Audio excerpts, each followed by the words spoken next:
ఈ రోజు మీకు చేతగాక ఈ రోజు ఈ రకంగా మాట్లాడడం అన్యాయం అధ్యక్ష. మీకు చేత కాకుండా చేతగాని చెప్పండి, తప్పైనా ఒప్పుకోండి, ముక్కు నేలకు రాయండి. అంతేగాని ఈ రకంగా పిచ్చి పిచ్చిగా మా మీద నిందలు వేయడం మంచి పద్ధతి కాదు అధ్యక్ష. ఏదైనా ఉంటే చర్చలు పెట్టండి అధ్యక్ష. మీరు దేనికన్నా ఈరోజు షార్ట్ డిస్కషన్ పెడతారా, లేకుంటే అన్నిటి మీద నిధుల మీద కానీ దేని మీద కానీ షార్ట్ డిస్కషన్ పెడతారా? పెట్టండి, దానికి ప్రత్యేకంగా మనం మాట్లాడడం తప్ప ఈ రకంగా దయచేసి తప్పుడు ప్రజలకు తప్పుతో పట్టించడం మంచి కాదు. సభను తప్పుతో పట్టించడం అధ్యక్ష. అధ్యక్ష, మా మహేశ్వర్ రెడ్డి గారి ఆవేశం, ఆందోళన తెలంగాణ రాష్ట్ర ప్రజలకు సంబంధించిన అభివృద్ధి విషయంలో, అదేవిధంగా వారి పార్టీ పట్ల ఉన్న ఆ అభిమానం మా తెలంగాణ ప్రజలపైన ఉంటే నిజంగానే అన్ని నిధులు వారు అనుకున్నట్టు వచ్చేది ఉందని ఈరోజు నేను కోరుతా ఉన్నాను అధ్యక్ష. ఏదో కొత్తగా ఇంతకుముందు మా విజయరామరావు గారు చెప్పిండ్రు, కేంద్రము బాధ్యత మన రాష్ట్ర ప్రభుత్వానికి ఇవ్వాల్సిన నిధులు ఇవ్వాల్సిందే, మనకేం ఫేవర్ చేయటం లేదు. మేము మన ప్రజలందరూ కడతా ఉన్న ట్యాక్స్ నిష్పత్తి భాగంలో సింహభాగం ఇవ్వాలని కోరుతా ఉన్నాం. డెవల్యూషన్ ఆఫ్ ఫండ్స్ లో రేషనాలిటీ లేదు. అనేక సందర్భాల్లో డిప్యూటీ సీఎం గారు యాజ్ ఎ ఫైనాన్స్ మినిస్టర్, ముఖ్యమంత్రి గారు రేవంత్ రెడ్డి గారు కూడా కేంద్ర ఫైనాన్స్ మినిస్టర్ గారితో అనేక సందర్భాల్లో కోరటం జరిగింది, డిమాండ్ చేయటం జరిగింది. ఆ విధంగా ఓ కార్యాచరణ తీసుకుపోవటం లేదని మా బాధ, మా ఆందోళన. మేమేం చెప్తా ఉన్నాం, ఫెడరల్ సిస్టంలో మన ప్రజలు కూడా మొత్తం ఈ దేశానికి సంబంధించిన ప్రజలు మేము ఇచ్చినాము. మేము రైల్వే స్టేషన్లు కట్టినాము, రైల్వే స్టేషన్లు అధునాతనమైన పద్ధతిలో కడతా ఉన్నాము. మేము ఈరోజు రింగ్ రోడ్లు ఇచ్చినాము, లేకుంటే నేషనల్ హైవే ఇచ్చినాము. మీ బాధ్యత అండి. బాధ్యత భాగంలో మీరు నిధులు ఇస్తా ఉంటే గొప్పగా ఏం చేసినా అని అడిగిండ్రు మా గౌరవ సభ్యులు. స్పెషల్ గా ఏం చేసినా అని అడిగిండ్రు. ఈరోజు డెవల్యూషన్ ఆఫ్ ఫండ్స్ లో కేటాయింపుల్లో ఎక్కువ స్థాయి నిధులు తీసుకొచ్చిన కార్యక్రమం, కార్యాచరణ గత 10 సంవత్సరాల నుంచి జరిగిందా అని అడుగుతా ఉన్నాం. అది జరగటం లేదని మా బాధ. మీ బాధ ఉన్నప్పటికీ, ఈ రాష్ట్ర ప్రజలందరికి సంబంధించిన బాధ ఉన్నప్పటికీ ఇంకా కూడా దాన్ని డిఫెండ్ చేసుకోకుండా నేను గౌరవ సభ్యులను కోరుతా ఉన్నాను. ఆయన మోడీ గారి దగ్గరికి కూడా దగ్గర. ఆయన మోడీ గారు అనేక మీటింగ్ లో చెప్పిండు 15 లక్షల రూపాయలకు సంబంధించి. ఎలక్షన్ ముందర మాట్లాడిన ప్రతి మాట ఈ రోజు హామీ ఇచ్చినట్లే. ఏదో మీరు టెక్నికల్ గా మేము మేనిఫెస్టోలో పెట్టలేదని మాట మాట్లాడితే మాత్రం తప్పించుకోలేరు. జనధన్కి సంబంధించి కానీ 2 కోట్ల మంది నిరుద్యోగ యువతకి ప్రతి సంవత్సరం కూడా 2 కోట్ల ఉద్యోగాలు కల్పిస్తామని చెప్పిన మాట కాదంటారా అధ్యక్ష? మోసం చేసింది వారు, నల్లధనం విషయంలో మాట్లాడింది వారు.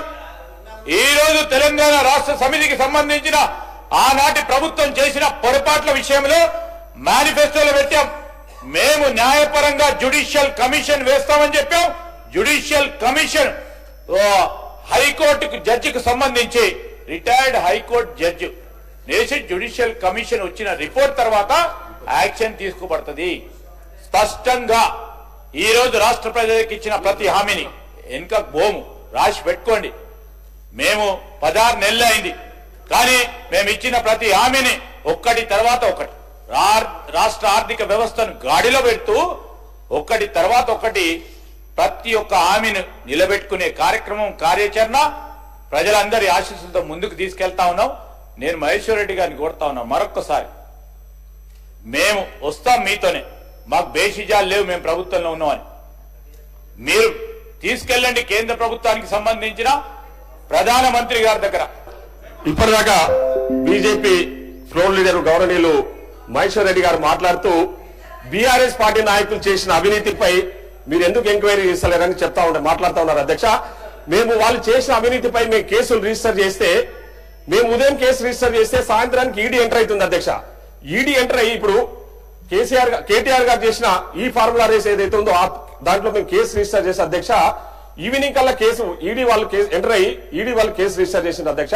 ఇప్పుడు మీ పరిధిలో ఉండి మీరు ఎందుకు ఎంక్వైరీ చేసి మీరు ప్రాపర్ యాక్షన్ తీసుకోవట్లేదని ఈ సందర్భంగా నేను మన మహేశ్వర్ రెడ్డి గారు అడుగుతా ఉన్నారు. ప్రతి దాంట్లో కూడా అధ్యక్ష ఇక్కడ అందరికీ కూడా తెలిసిన విషయం ఏంటంటే ఏదైనా అఫెన్స్ 10 లక్షలు దాటితే కంపల్సరీ అది ఈడీ అండర్కి వస్తుంది అధ్యక్ష. సో ఈడీ వాళ్ళ ఇప్పుడు ఈడీ ఇన్కమ్ ట్యాక్స్ సిబిఐ వాళ్ళ పరిధిలోని అంశాలు ఈరోజు ఈడీ ఎంటర్ అయ్యి ఆ కేసులను నీరుగార్చే ప్రయత్నం ఈరోజు బీఆర్ఎస్ పార్టీ నాయకులను కాపాడే ప్రయత్నం ఈరోజు బీజేపీ వాళ్ళు చేస్తా ఉన్నారు అధ్యక్ష. అది అందరికి తెలిసిన విషయమే. ఇద్దరు కూడా కొల్లుడై ఈరోజు బీఆర్ఎస్ చేసిన అవినీతిని అంతా కూడా వాళ్ళు కప్పిపుచ్చే ప్రయత్నం. ఈరోజు మీరు కేంద్రంలో 10 సంవత్సరాల అధికారంలో ఉండి బీఆర్ఎస్ పార్టీ ఈరోజు గత 10 సంవత్సరాలలో చేసిన అవినీతిని మీరు కప్పిపుచ్చే ప్రయత్నం చేశారు, వారిని కాపాడే ప్రయత్నం చేశారు. ఒక్క రోజు కూడా ఎన్నో సార్లు అధ్యక్ష హోమ్ మినిస్టర్ అమిత్ షా గారు అదేవిధంగా మోడీ గారు తెలంగాణ రాష్ట్రానికి వచ్చినప్పుడు బీఆర్ఎస్ పార్టీ అధికారంలో ఉన్నప్పుడు ఎన్నోసార్లు వాళ్ళు మాట్లాడింది అధ్యక్ష. కాళేశ్వరం వాళ్ళకు ఏటీఎం లాగా టీఆర్ఎస్ వాళ్ళకు కాళేశ్వరం ప్రాజెక్ట్ ఏటీఎం లాగా ఉపయోగపడతా ఉంది. కాళేశ్వరం అడ్డం పెట్టుకొని అవినీతికి పాల్పడ్డారు, అడ్డగోలుగా దోచుకున్నారని చెప్పేసి పెద్ద ఎత్తున ఆ రోజు మోడీ గారు అమిత్ షా గారు మాట్లాడిన అధ్యక్ష. మరి ఎందుకు యాక్షన్ తీసుకోవాలి అధ్యక్ష? ఒక రోజున కేంద్ర ప్రభుత్వ దర్యాప్తు సంస్థలతోన మీరు దర్యాప్తు చేయించిరా? ఈ రోజు బీజేపీ వాళ్ళు బీఆర్ఎస్ వాళ్ళని కాపాడుతున్నారు అనేది ఇది వాస్తవ అధ్యక్ష. అది అందరికి తెలిసిన విషయం అధ్యక్ష. కాబట్టి ఈ రోజు మళ్ళీ బీఆర్ఎస్ వాళ్ళని కాపాడే ప్రయత్నంలో భాగంగానే ఈ రోజు మా మీద ఆరోపణలు చేస్తా ఉన్నారు అధ్యక్ష. ఈ రోజు మా పాలన ప్రజాపాలన చాలా ట్రాన్స్పరెంట్ గా ఎక్కడ అవినీతికి ఆస్కారం లేకుండా ఈ రోజు మా గౌరవ ముఖ్యమంత్రి రేవంత్ రెడ్డి గారు అందిస్తా ఉన్నారు అధ్యక్ష. అది అందరికి తెలిసిన విషయం. అది తట్టుకోలేక మా ముఖ్యమంత్రి గారికి మా మంత్రులకు వస్తున్న పేరును తట్టుకోలేక ఈరోజు బీఆర్ఎస్ బీజేపీ ఇద్దరు ఒకటై తప్పుడు ఆరోపణలు చేస్తూ ప్రజలను తప్పుదో పట్టించే ప్రయత్నం చేస్తా ఉన్నారు అధ్యక్ష. మేము ఎక్కడ కూడా బీఆర్ఎస్ చేసిన అవినీతి పట్ల మేము ఎక్కడ కూడా వెనకడుగు వేస్తలేము. దానికి సంబంధించిన దర్యాప్తు సంస్థలన్నీ కూడా ప్రాపర్ గా ఎగ్జామిన్ చేస్తా ఉన్నాయి. ఖచ్చితంగా రేపో మాపో కాళేశ్వరం మీద కూడా రిపోర్ట్ వస్తా ఉంది. తప్పకుండా దానికి బాధ్యులు ఎవరున్నారో వాళ్ళ మీద చర్యలు తీసుకుంటామని కూడా మా ముఖ్యమంత్రి గారు సంబంధిత శాఖ మంత్రులు ఆల్రెడీ చెప్తా ఉన్నారు అధ్యక్ష.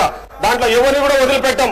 బీజేపీ వాళ్ళు ఆలోచన చేస్తున్నచ్చు మీరేదో వచ్చి అడ్డం పడతామని చెప్పేసి మీరు ఈడీ ఎంటర్ అయిపోయి వాళ్ళని కాపాడే ప్రయత్నం చేస్తున్న విషయం ప్రజలకందరూ కూడా తెలుసు అధ్యక్ష. కాబట్టి ఇప్పటికైనా మీరు బీఆర్ఎస్ లను కాపాడే ప్రయత్నం మానుకోవాలని చెప్పేసి ఈ సందర్భంగా గుర్తు చేస్తాను అధ్యక్ష. ధన్యవాదాలు అధ్యక్ష.